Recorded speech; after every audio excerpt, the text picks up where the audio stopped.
try something? Thank you. Yeah, so it's been a long, strange adventure. I was a musician before I was a journalist, and I started playing guitar when I was 17, so I guess that makes me, I was late coming to journalism. I've always loved the arts as well.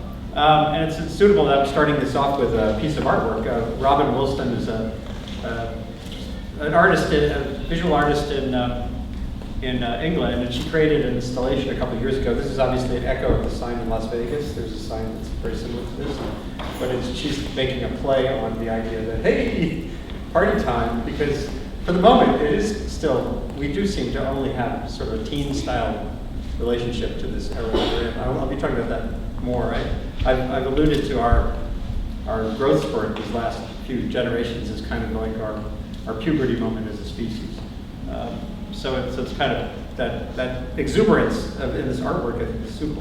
Now I want to be sure from the get-go, this is not, I'm not giving a talk on climate change science. I've written, if you want to find out about that, we all know the basics. CO2 is a greenhouse gas, it traps heat. The world is warming largely because of us. A lot of the details remain highly uncertain. How warm it's going to get from a double level of CO2 is still unclear. What emissions trajectories will be is unknowable because humans are the least knowable factor of the whole system. But the basics are crystal clear. We're changing the climate. Essentially, we grew up as a species with a one-way relationship with climate. Climate did stuff, and we either died, moved out of the way, or suffered. Now it's a two-way relationship, and it doesn't surprise me that that's taking time for us to absorb. I'll get at some aspects of that. It's not. So as I say here, in 2008, someone asked me this question. So obviously climate change is the biggest story on your plate, and I kind of said, well, actually no. There's these underlying factors. Climate change, the warming of the climate system in the oceans is really a symptom of this much larger phenomenon that's underway, which is this. If you go to IGBP, it's the International Geophysical something. What is it, David? just search for IGBP and Great Acceleration. You'll find a really fabulous resource that's essentially, all these curves have this zoom quality. Just like CO2, every resource on Earth that we exploit, we're now exploiting at a faster, basically an exponential pace, almost on. So CO2 and climate change are just a small subset of this. And so my talk is about the background forcing on the system, which is much broader than just CO2.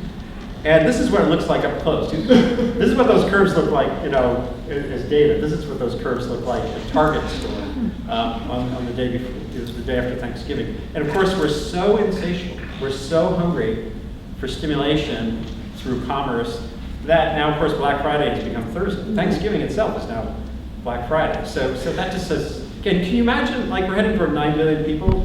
We're growing the middle class globally so fast. Can you imagine 9 billion people doing this? That gives you a sense of unsustainability, whatever you think about other stuff. And this is what it looks like on the ground in Africa. So anyone who's been tracking, as I do, the ivory wars, or the rhino horn wars, or the exotic species, pet species in Indonesia and Asia wars, we are just sucking up wildlife at an incredible rate. And it's easy for us in the West here, where our appetite for ivory is not what it was when we were making piano keys out of it. We have a history, though. The Great West, the plains that I flew over today to get here, we had our ecocide. That's bison skulls. That's a pile of bison skulls. Late in the 19th century, there were so many bison skulls scattered around the Great Plains. They were a commodity, actually. People, when you charred it, like charcoal, but bone, you turned that into a pigment, carbon black. So all this stuff, they were loaded on trains and brought east to make it into pigment for art, which talk about humanities. So we forget about our own history when we go, woe is me about Africa, or shame on you about China. It's kind of an interesting thing to keep in mind.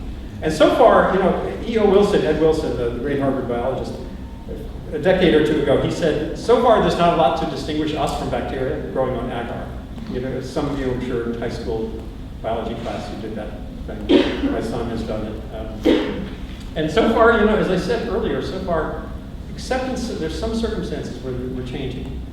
But so far, we really, there isn't a lot to distinguish us from that. That's why I say we're kind of in a pubescent, If you substitute fossil fuels for testosterone, that's kind of us. Just think of that. You know, well, look what I can do. We've been extractive, exploitative, gimme, and way beyond what we actually need. And scientists, basically the last 2 generations of scientists, since the 50s onward, Roger Revelle and others, they were saying, you know, hey, there's an edge to the petri dish. That's basically what science has been saying, in one way or the other. There's an edge to the petri dish. And this is how it looks. And this was 2007, Martin Parry at the last Intergovernmental Panel on Climate Change rollout of the latest findings on, because you can see food, coasts, health, ecosystems. And he, you know, does he kind of look like Moses? You know, he came down from the mountain with his tablets, and he's saying, woe betide, you know, warning, warning. And then think about that pubescent personality I mentioned a minute ago. And then, I don't know if it's, yeah. Kind of parties turn into. It's not a place for kids. A minute ago you This said rebel you without a didn't cause. He said a little drink. You're tearing me apart! So you know, there's the dad kind of doing the chiding, warning scientist thing, and there's the young teenager rebel without a cause, just going, ugh. So there's been some resistance to the messaging. And again, given that, as I said, our relationship with climate was one way for thousands of years, and now it's 2 way, only for the last, that we really discerned beyond a few people for the last 2 decades, that's new knowledge, and it has not really been integrated into how we behave. And there's two aspects of that. There's our driving of the climate system, and then there's what we do to boost our resilience to drought in California, or flood in Boulder, or coastal erosion. We're just getting into gear. And as I said, these background issues are getting in our way. You know, the climate change is not the only thing that's happening. We've quadrupled populations in many rich country and poor country zones that are vulnerable to climate hazards. Today's climate hazards. Typhoon Haiyan, when it hit the Philippines, that town, Tacloban, got hammered so terribly. 40 years ago, there were 1/4 as many people in that town. The population quadrupled in 40 years. And most of the people who moved in are poor, living in shanties with no regulation, where they're living in floodplains. So it was no great surprise that they had a terrible climate in there. Colorado red zone, fire zone, quadrupled population in the last 40 years from development pressures, largely subsidized by us. We pay for the firefighting, we pay for the subsidized mortgage, the second mortgage on those weekend houses built in Colorado Springs. And so we're all sort of fueling, literally, the vulnerability in many places. So that's the other factor that's behind what you see in many climate hazard zones.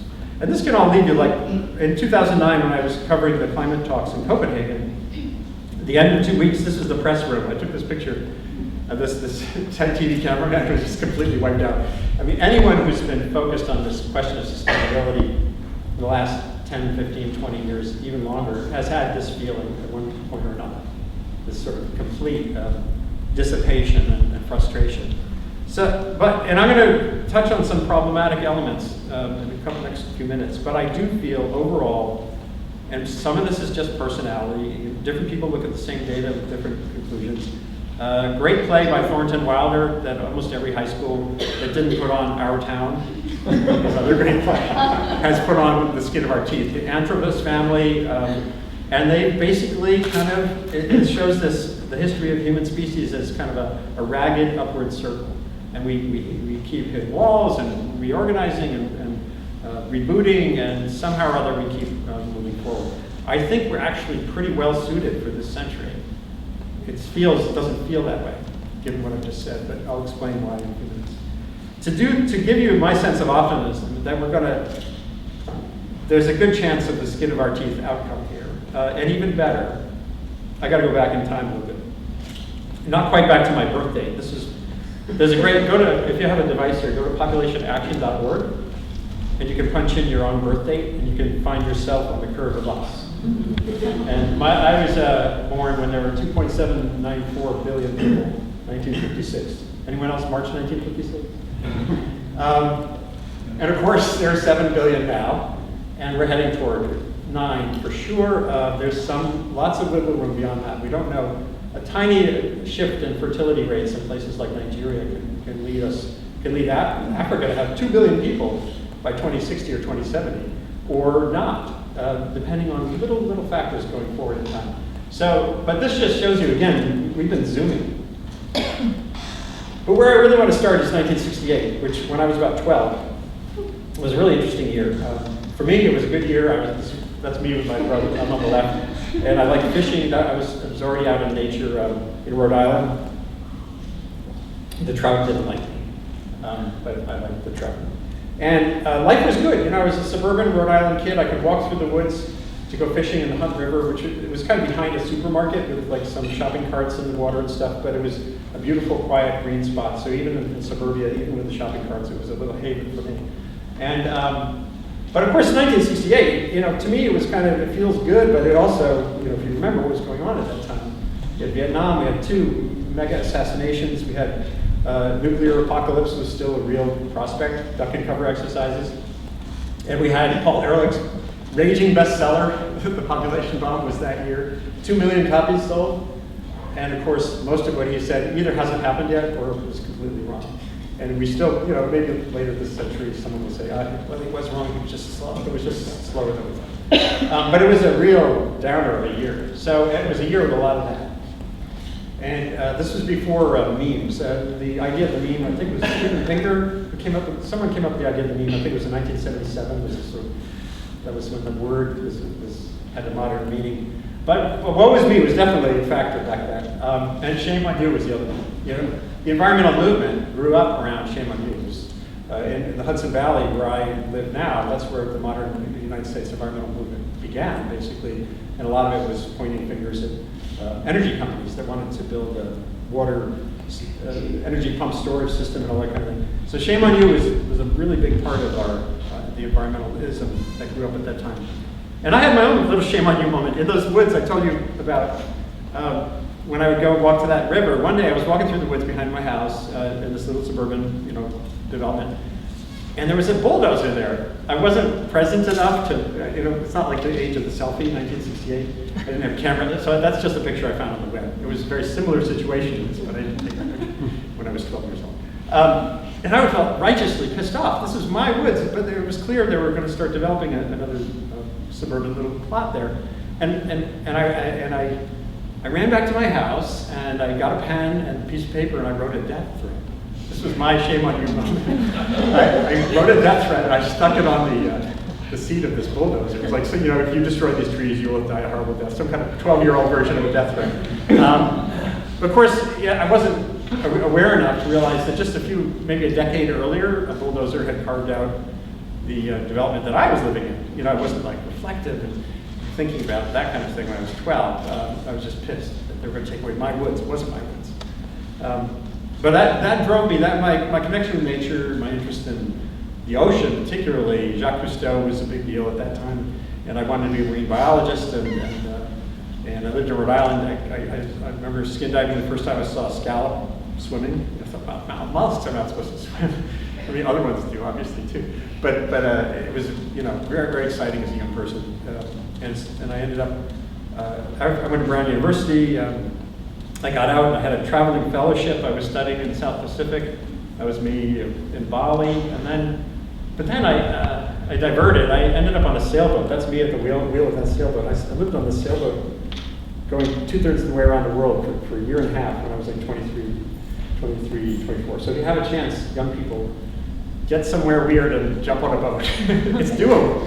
It's doable. What's that? No, it's not David Crosby. Those are some Australian hippies. This was Darwin, Australia. It was just like the end of the earth. And it was the only place I've ever been where I was drinking beer at 10 a.m. in the morning routinely as we were waiting for a permit. So anyway, I got to experience a big chunk of the world. This is before I wanted to be a journalist, but this trip made me want to be a journalist. And living on a sailboat in the middle of the big ocean it's very much a sustainability exercise, because you have to round off the rough edges with the other people living in this tiny boat, and you have to be resilient for sure. And Lon Bubeck, who grew up in Santa Cruz, right up the coast here, was an incredibly resilient, creative, adaptable guy, and I learned tons from him. And one of the things he was really good at was not freaking out. It was just getting busy, fixing stuff. We almost sank twice, and he kept us from sinking just by saying, okay, what broke, let's fix it. And I'm tearing out my hair. So there's a water spout there, you can see. But sometimes it was just magnificent. We sailed across the Indian Ocean in 21 days from Maldives to Djibouti, and it was just splendid, and it gave you a great sense, being in the middle of an ocean, a week away from any land, 2.5 miles deep ocean below you, going for a swim, makes you feel very small and humble. And then we got to Djibouti, which is this tiny little, at that time, French colony. The only people there were French foreign legionnaires and very poor Djiboutians. And I was walking around in the town, and I saw this. This is, first I thought it was rugs, but I realized it was leopard skins. And that was my first real sort of gut sense of unsustainability. This was 1980. And I thought, Jesus, I took this picture. And it still was like my first real moment of seeing something that just felt really, really wrong.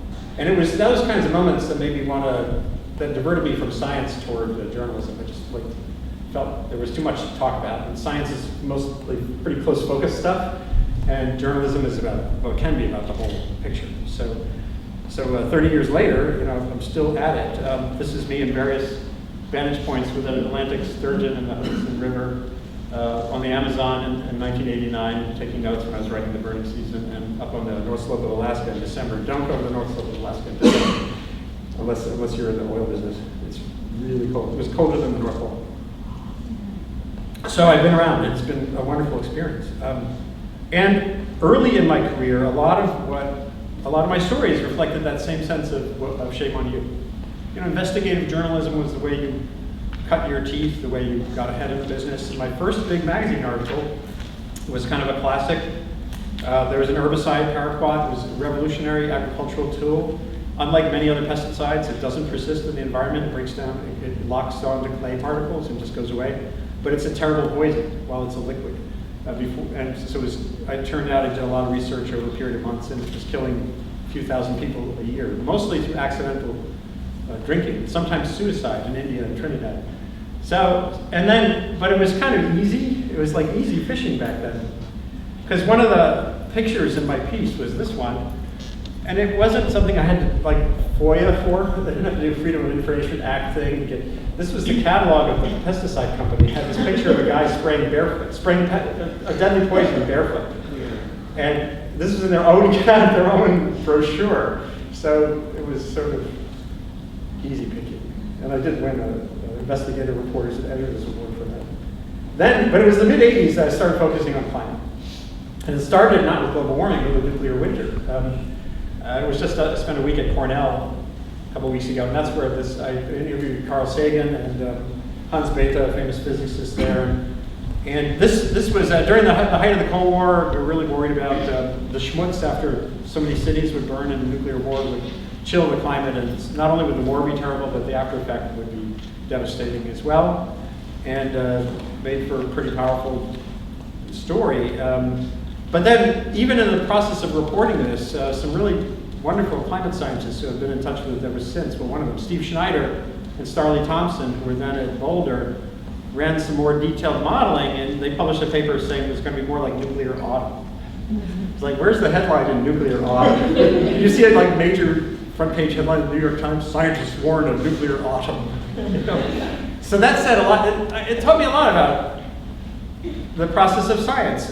We always think, well, more science will just clarify stuff, but that's not how it works. Often more science, when you dig in on a problem, gets more murky. The same thing has happened with hurricanes. Back in 1988, when I started writing about global warming, Kerry Emanuel, wonderful climate scientist at MIT, back then in that story, he's quoted as saying hurricane intensity would increase 50% because it was like a basic kind of idea of warmer oceans, more energy, more powerful storms. Now it's much murkier. More storms that form are expected to become more powerful than they would otherwise be, but fewer hurricanes overall are expected to be generated in a warmer climate. So, if you're the mayor of Miami, what does that say? It says basically hurricanes are dangerous. We don't really know what's going to happen with them in a meaningful way for particular places. So the picture's gotten murkier.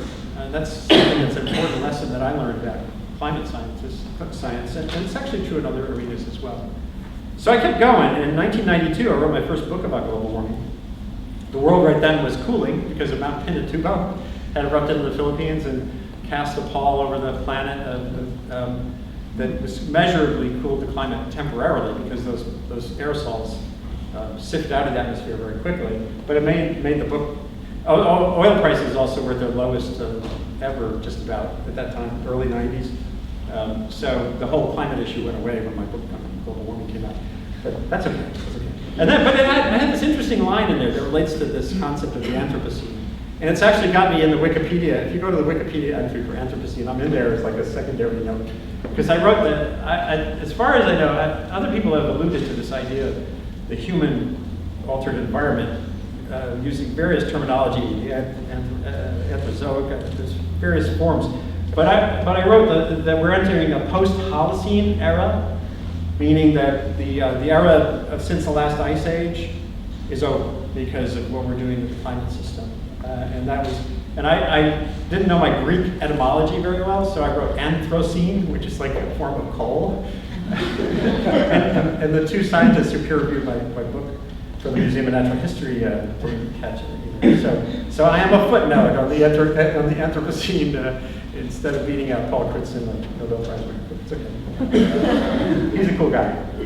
But what I said still resonates. You know, this is we're in a geological age of our own making. The challenge now is to find a way to act that will make geologists of the future look upon this age as a remarkable time, not a woe-is-me time. We did the best we could with the information we had at the time. That's what I hope we can figure out how to do. And that's what I mean by good. People in World War II lived good lives. People in concentration camps lived good lives. There's ways in a turbulent time to pursue betterment and to pursue progress that's meaningful or durable. But then I got on the treadmill of newspapers. Like mid-90s, I ended up at the New York Times, and I was covering this issue now as a newspaper person. And it was really, every aspect of it, the politics of it, the energy questions. I did go to the North Pole for several days with a group of scientists, mostly from the University of Washington. And I did more investigative, shame on you stuff. I wrote a lot about NASA's muzzling.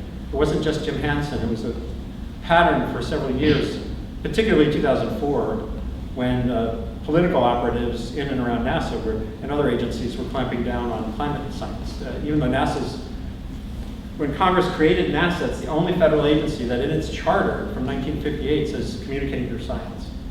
So that was their job, and they were told not to do their job. So that was, and that stuff matters. I'm not saying we don't need woe is me or shame on you. There are some really bad things happening, and there are people who deserve to be outed. And when I did some of this reporting, 2 people ended up having to leave the White House because of stuff I wrote, which felt really good, but it felt insufficient. I was halfway through my professional life, essentially, a few years ago. You start when you're in your 50s, you start to think about the beginning and the end. And I thought, well, do I want to still make my mark in the world by getting people fired? Is that how we have progress? It's partially how we do, but I felt like it was inadequate. So I came to academia to become effective. Professors, you can all laugh now. Now we can try. It's not that different than journalism. All you can do is try. You can try to be multidisciplinary. You can try to be innovative, and we're all working on it.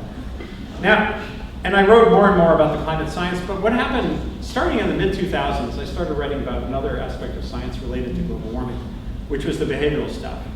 And I've been on the cracking sea ice at the North Pole, I've been on the crumbling edges of the Greenland ice sheet, I've been in the burning rainforest, and this stuff is the scariest stuff of all. If you want to really be scared, go to culturalcognition.net, which is Dan Kahane. He's a Yale behavioral scientist at Yale in the law school. And he is that's one facet of the social science and behavioral work that just shows you how poorly constituted we are as a species to deal with a problem with the aspects like global warming or biodiversity loss. These slow drip problems where it's like slow drip, slow drip, slow drip, slow drip, hard knock. We're really bad at that stuff. And you can just tell even in earthquake zones where in Oregon, there are 1,000 schools. I've written about this 10 times. There are 1,000 schools in Oregon that are going to fall down when they have that Cascadia earthquake. It's a much worse situation than here in California because that is a rare quake. It happens once every 300 to 400 years. And when it happens, it's a 9.0 with a mega tsunami. The last time it happened was the year 1700, when Oregon, as we know it, did not exist except for Native Americans. And that's the same thing. If we can't get it right, and the scientists have identified with crystal clarity the inevitability of that next bang, if we can't get that right, who thinks we're going to get global warming right, which is even more amorphous, and as I said, the worst case outcomes remain mired in real uncertainty.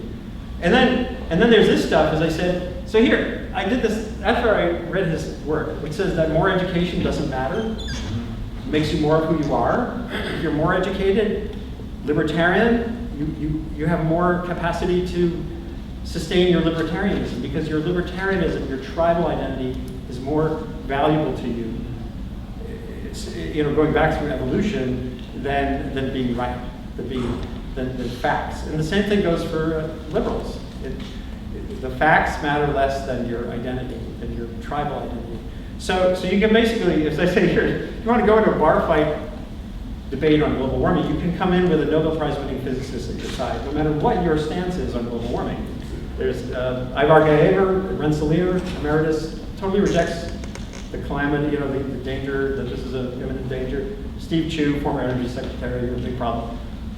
Bert Richter wants to use nuclear, and Robert Laughlin is kind of in the mushy middle. So there's a Nobel Prize winner for everybody.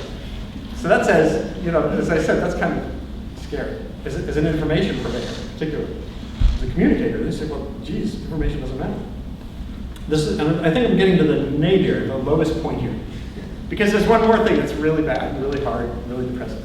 And it's this: that there's this false expectation to me that if the information wars go away, if the naysayers are muzzled, or I deeply respect Naomi Oreskes, and it's important, as I said, to point to professional doubt sowers and all that stuff, but don't expect that if they go away, that we magically decarbonize the global economy, because it's really hard. The status quo is really hard to change. So Al Gore and anyone who cares about climate change is here, pushing a big giant boulder, which is us, on fossil fuels, the fuels that I used to come here today, the fuels that we all drive on to heat our houses in the Northeast.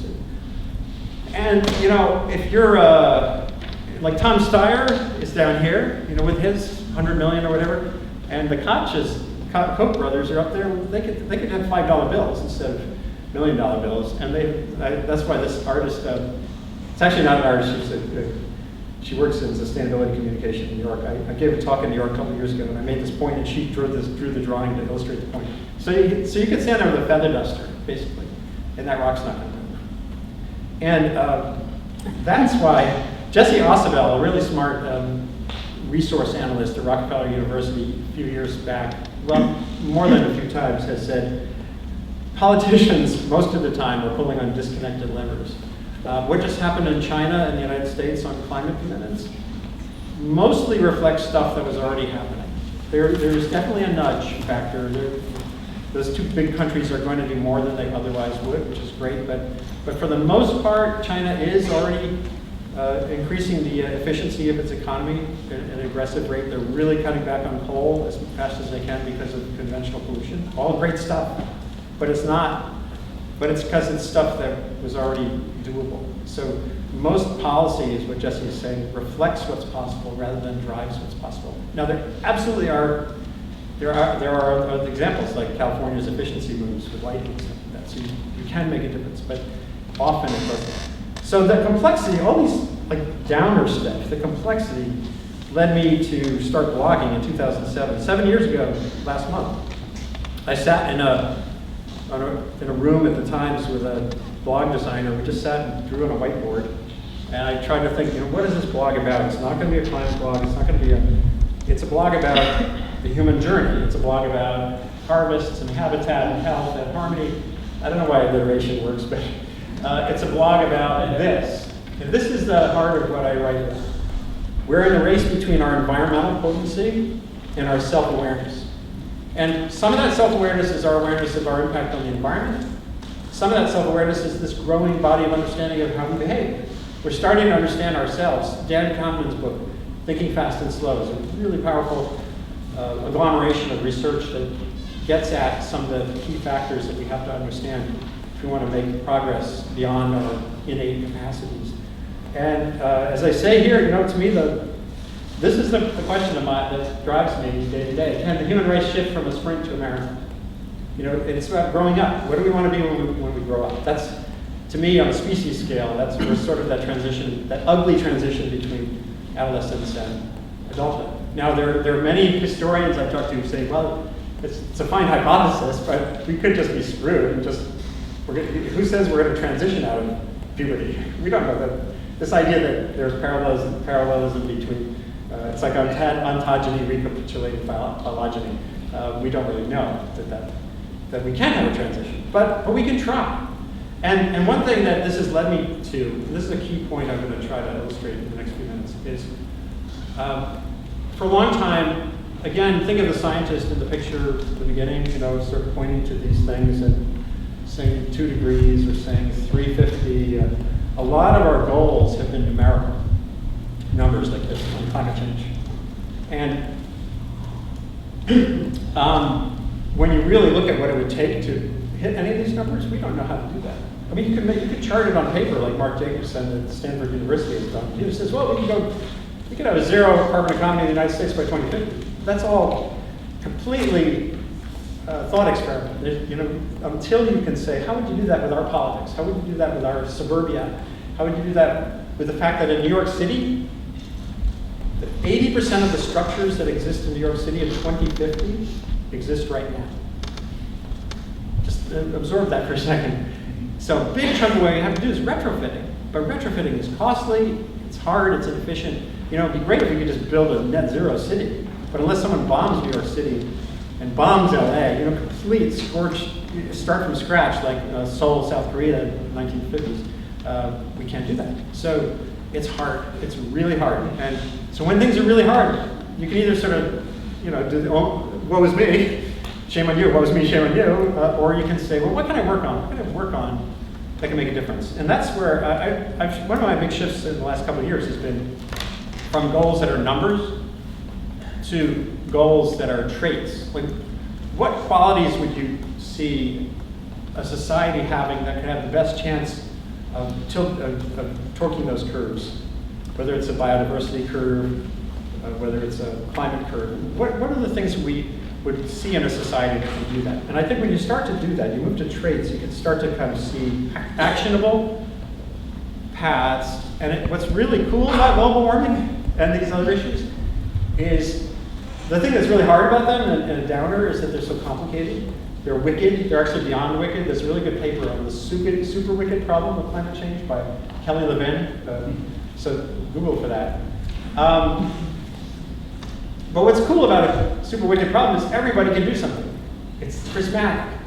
Artists, educators, engineers, teachers, everybody can play a role in addressing some facet of that problem. So, of course, I went to Twitter, and when was this?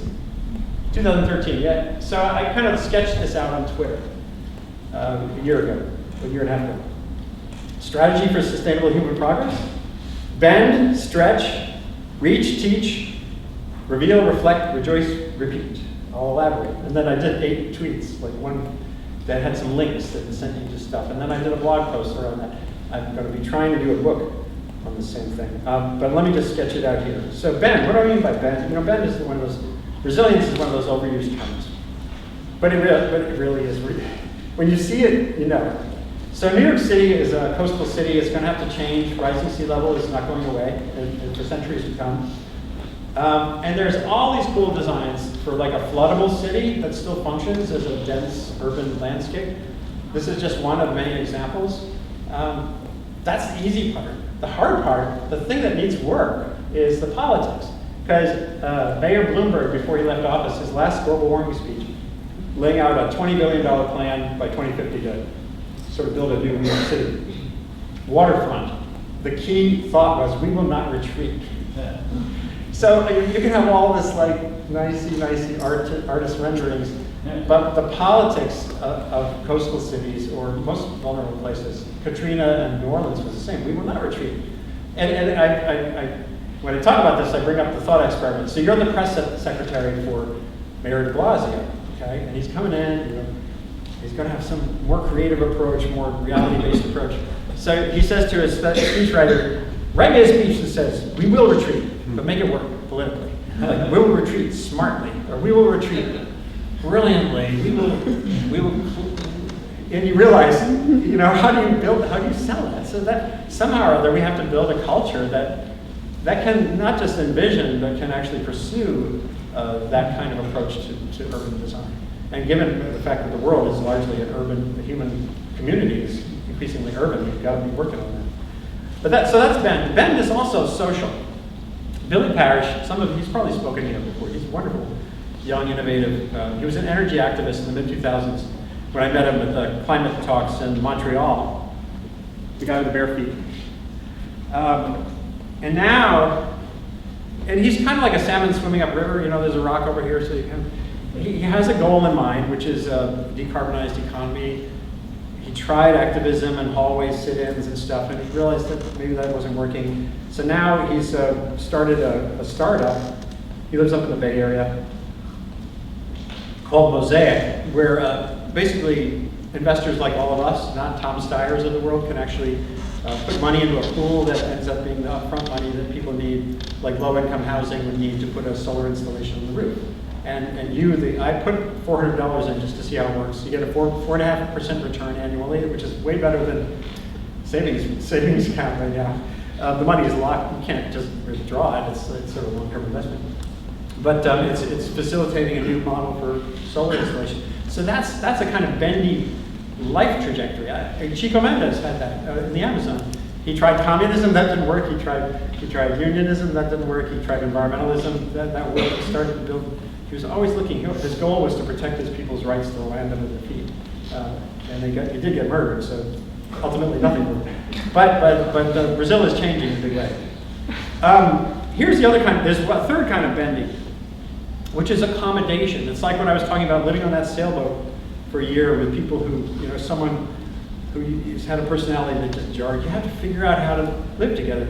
So here, even this gets back to the issue of disinformation. Like, suppose we all had perfect knowledge of global warming and we didn't have any deniers out there anymore, then you would have these other kinds of issues arise.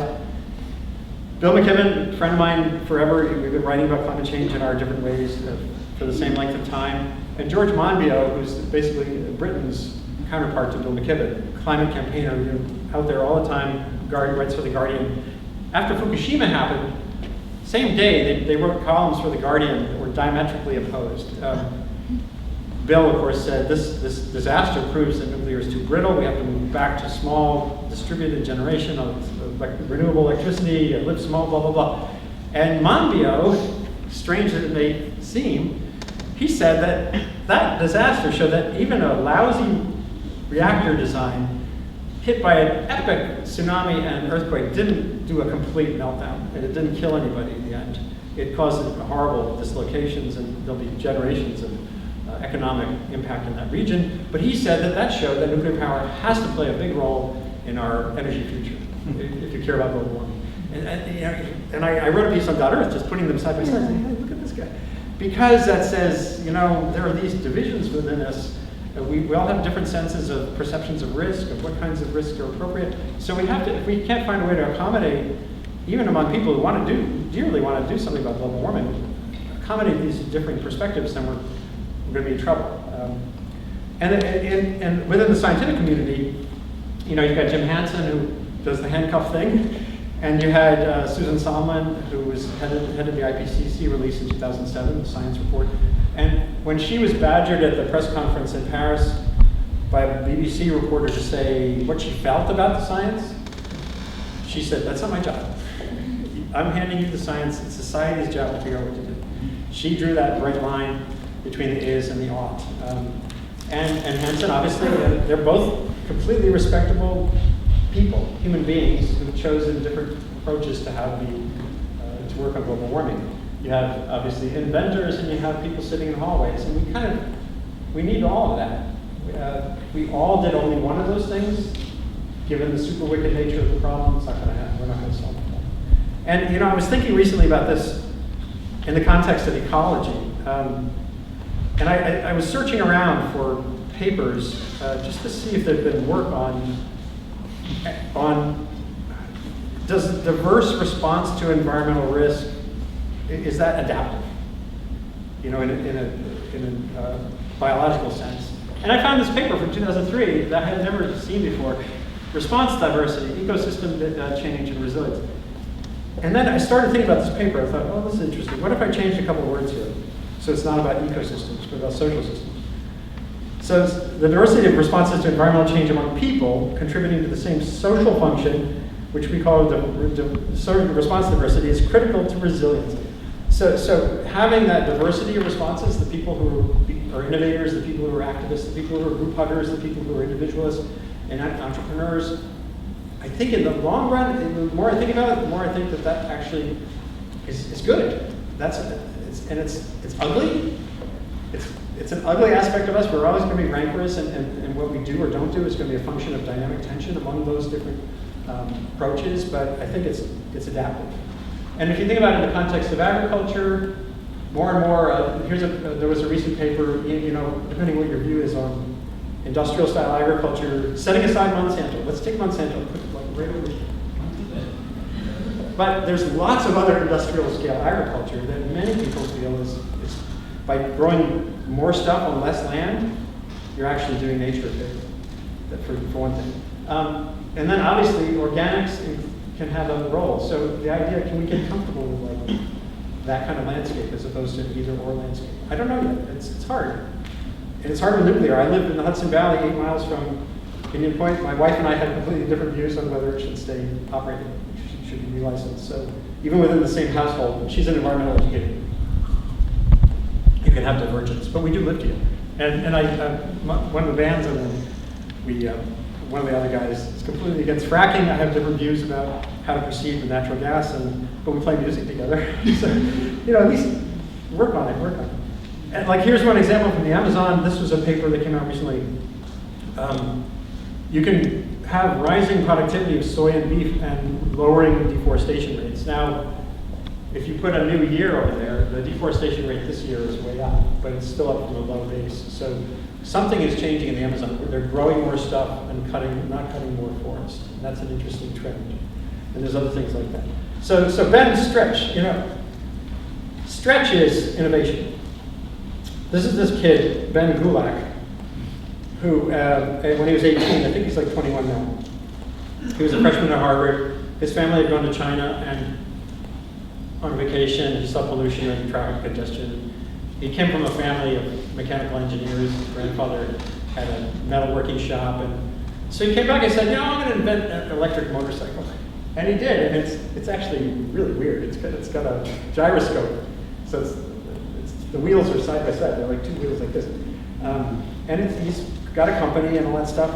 And like 9 billion people riding around on electric motorcycles is not going to save the planet, especially depending on where the electricity is coming from. If it's from coal-fired power plant, it's not going to save anything. But what I'm talking about is his, that capacity to see something and say, I'm going to do something, is really cool. That's what I'm talking about in terms of stretch. But here's the problem. Here's what we're not facilitating people like that.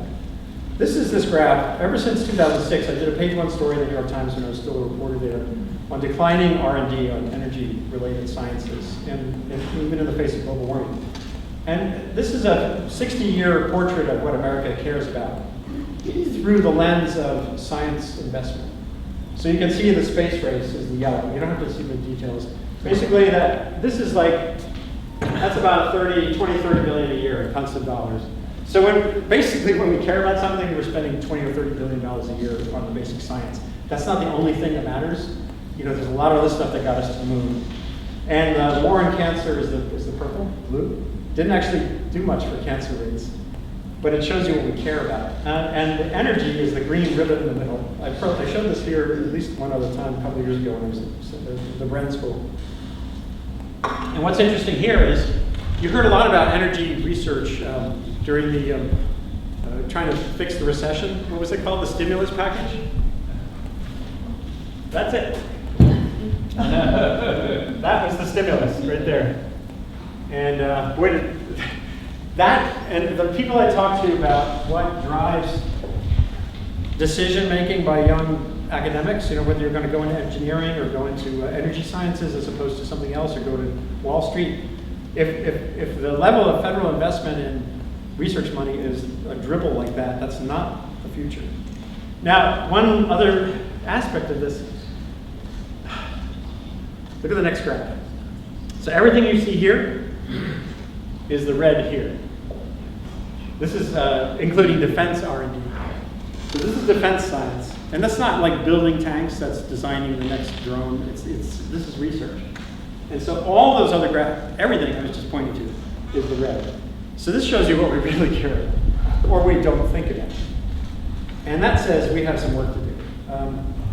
There are Republicans who feel that science is an important part of our landscape. I'm hoping that maybe they'll want to be taken seriously now that they have both houses of Congress in their sway. I don't have any confidence that they're going to take this seriously, but there were some Republicans a few years ago who were pushing for renewed interest in Republicans in science.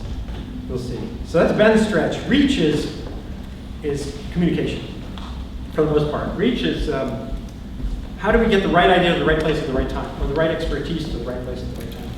And one way you do it, one way you can do it is with these, the world is becoming so connected now. There are almost 7 billion cell phone subscriptions on the planet now. You see, I'm not going to show you the graph, but the graph of cell phones, so the cell phone numbers almost reached the human number. And it's kind of astonishing. And then portals like YouTube. In India, there's something called Farm Book, Google for it, where it's peer-to-peer instruction facilitating agricultural extension agents. So an agent is working in some little village in India, trying to reach 120 million farming families in India, 120 million farming families. And so how do you do that? Well, you have a farmer who's adopted a new practice, you sit him in front of a camera with locally trained people to do the filming, and you put that on YouTube, and that spreads the information way faster than an agricultural extension agent could do on his own. That's reach. Reach is Twitter. I'm a Twitter evangelist. The hashtag is a marvelous tool. Twitter, you can be your friend. It can feel overwhelming. It doesn't have to be overwhelming. You can control it. It doesn't control you. And the hashtag was an invention. It was not like a photovoltaic panel, but it was invented by Chris Messina. He was living down in San Diego area. He was working for Mozilla at the time, 2007, way back in 2007. He said, hey, how do you feel about using # for groups, basically as a way to organize a conversation in cyberspace, in Twitter space. And it was a brilliant thing, and it was open source invention, obviously. It's a practice. It's not technology. And so, you think about all the noise on Twitter, Bieber, Kardashian, whatever. And then, but these hashtags, they're only one of the ways that Twitter can work for you. They cut through, they're the signal. Whether you care about technology in the classroom, EdTech is an ongoing conversation about how to facilitate learning using technology in the classroom. EnviroEd is environmental education. AgChat is an ongoing discussion of farming practices and innovation. WJChat is the future of online journalism, web journalism, WJ. Bird Class is a brilliant professor at University of Connecticut, teaches a bird biology class, and every fall she has, or maybe spring, she has her students, one of their standing assignments is when they see birds doing something interesting, they have to tweet about it. So tweeting about bird behavior is kind of funny. But that's become a go-to place in Twitter now. So I've seen many examples where now someone who's not part of the class, who took a picture of some unusual bird in an unusual circumstance, will tweet it with that hashtag because they know someone with expertise will see it. Like, what is this? Is this a golden eagle or whatever? It's really cool. Pace Blog is one of my courses at Pace. All my courses have hashtags for the course so that the learning spills out into the other world. And it's just it's a great way to use Twitter in a constructive way. You think about Facebook, you don't think about constructive. But there was a college student, an art student, in Halifax a couple of years ago, wanted to do something creative on Facebook involving endangered species, to get people thinking about conservation of endangered species. So he created this, and I just love this. It looks for all the world like a Facebook conversation. It's a piece of art. I don't know if he made it with Photoshop or whatever, but I'll turn this on so I can. So here's this conversation. Tigers is totally screwed. Like 3,200 of me left, sad face. And Panda likes this, but then Panda says, I don't mean like, happy. I mean like I feel you. And then marine turtle says, no, really? Rhino, doubtful, kind of like that. Mountain gorilla, polar bear, panda, and then polar bear, and then human says, point taken, guys.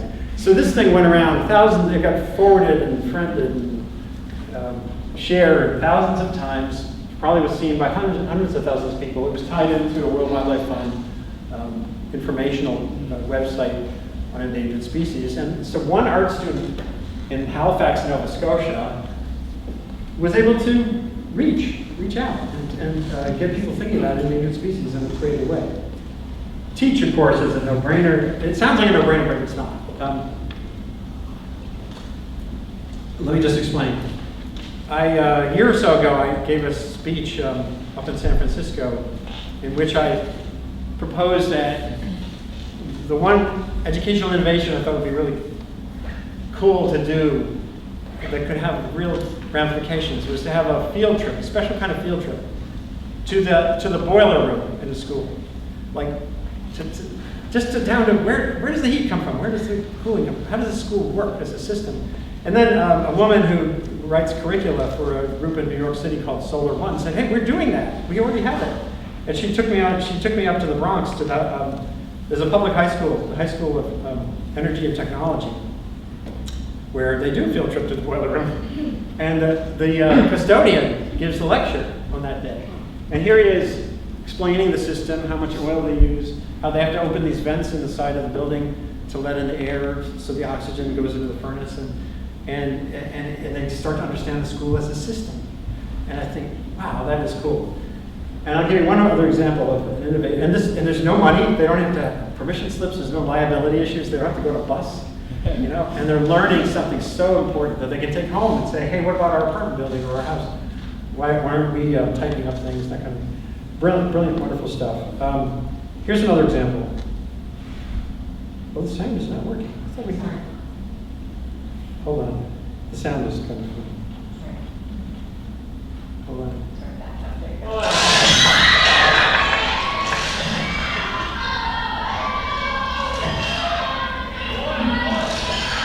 So, some of you, did anyone ever do that in school, the bridge building thing? Yeah, it's like a problem.